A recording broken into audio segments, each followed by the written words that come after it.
এই মুহূর্তে আবহাওয়া নিয়ে সবথেকে বড় আপডেট, কোথায় কোথায় চলবে তাণ্ডব, বিস্তারিত জানিয়ে দেব আজকের এই ভিডিওটির মাধ্যমে। তো ভিডিওটি ভালো লাগলে অবশ্যই একটি লাইক করবেন এবং চ্যানেলে নতুন হয়ে থাকলে চ্যানেলটিকেও সাবস্ক্রাইব করবেন।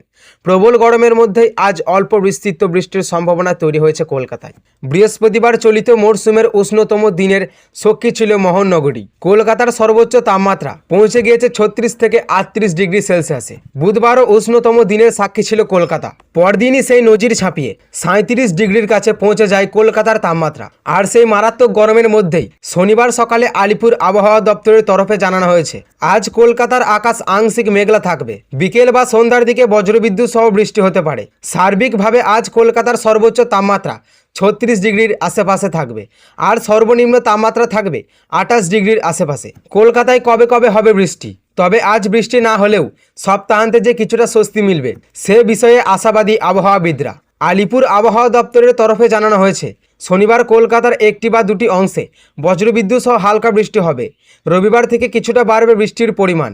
সেদিন মহানগরীর কয়েকটি অংশে বজ্রবিদ্যুৎ সহ হালকা থেকে মাঝারি বৃষ্টি হতে পারে। আবারও সোমবার এবং মঙ্গলবার কলকাতার অনেকাংশে বজ্রবিদ্যুৎ সহ হালকা থেকে মাঝারি বৃষ্টি হবে। আবার মহানগরীর কয়েকটি অংশে বজ্রবিদ্যুৎ সহ হালকা থেকে মাঝারি বৃষ্টির পূর্বাভাস দেওয়া হয়েছে আলিপুর আবহাওয়া দপ্তরের তরফে।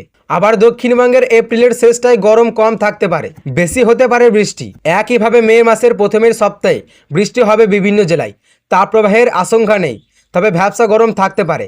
আগামী মাসের দ্বিতীয় সপ্তাহে আবহাওয়া মোটামুটি এইরকম থাকবে বলে প্রাথমিকভাবে অনুমান করা হয়েছে আবহাওয়াবিদরা। আলিপুর আবহাওয়া দপ্তরের তরফে জানানো হয়েছে, শনিবার দক্ষিণবঙ্গের কয়েকটি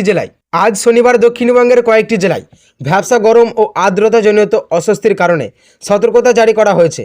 তারপর থেকে বুধবার পর্যন্ত দক্ষিণবঙ্গের কোনো জেলায় ভ্যাপসা গরমের জন্য সতর্কতা জারি করা হয়নি। সেই সঙ্গে একটি অক্ষরেখা গাঙ্গেয় পশ্চিমবঙ্গের উপর দিয়ে উড়িষ্যা পর্যন্ত বিস্তৃত। কলকাতা সহ দক্ষিণবঙ্গের ঝড় বৃষ্টি হতে পারে। তীব্র গরমে হাঁসফাঁস দশা দক্ষিণবঙ্গের জেলাগুলিতে। পশ্চিমাঞ্চলের তাপপ্রবাহ শুরু হয়ে গিয়েছে। তাপমাত্রা ছুঁয়ে ফেলেছে 40 ডিগ্রি গণ্ডি। তার মধ্যে স্বস্তির বৃষ্টির পূর্বাভাস দিলেও আলিপুর আবহাওয়া দপ্তর। কালবৈশাখীর ঝড়ও বইতে পারে দক্ষিণবঙ্গ জুড়ে, তবে গরমের অস্বস্তি জারি থাকবে। আবহাওয়া অফিস জানিয়েছে, উত্তর ও পশ্চিম বাংলাদেশ এবং পার্শ্ববর্তী অঞ্চলের উপর দিয়ে একটি ঘূর্ণাবর্ত রয়েছে। সমুদ্রতল থেকে তার উচ্চতা 9 কিলোমিটার।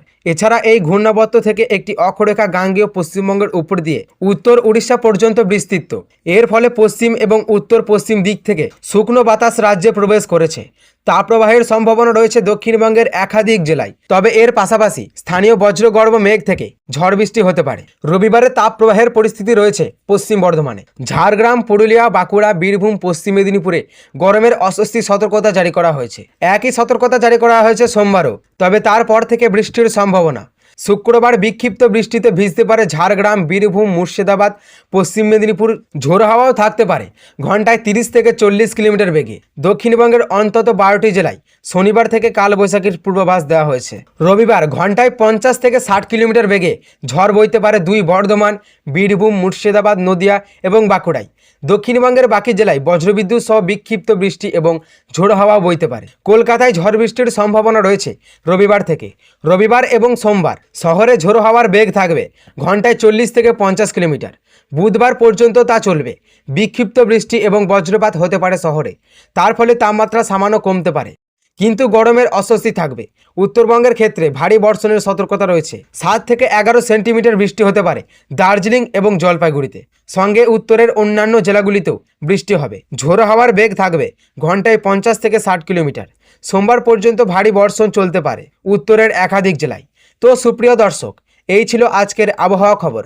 ভালো লাগলে অবশ্যই একটি লাইক করবেন এবং চ্যানেলে নতুন হয়ে থাকলে চ্যানেলটিকেও সাবস্ক্রাইব করবেন এবং এই ধরনের লেটেস্ট আপডেট সবার আগে পেতে আজকের দর্পণ চ্যানেলের দিকে নজর রাখবেন।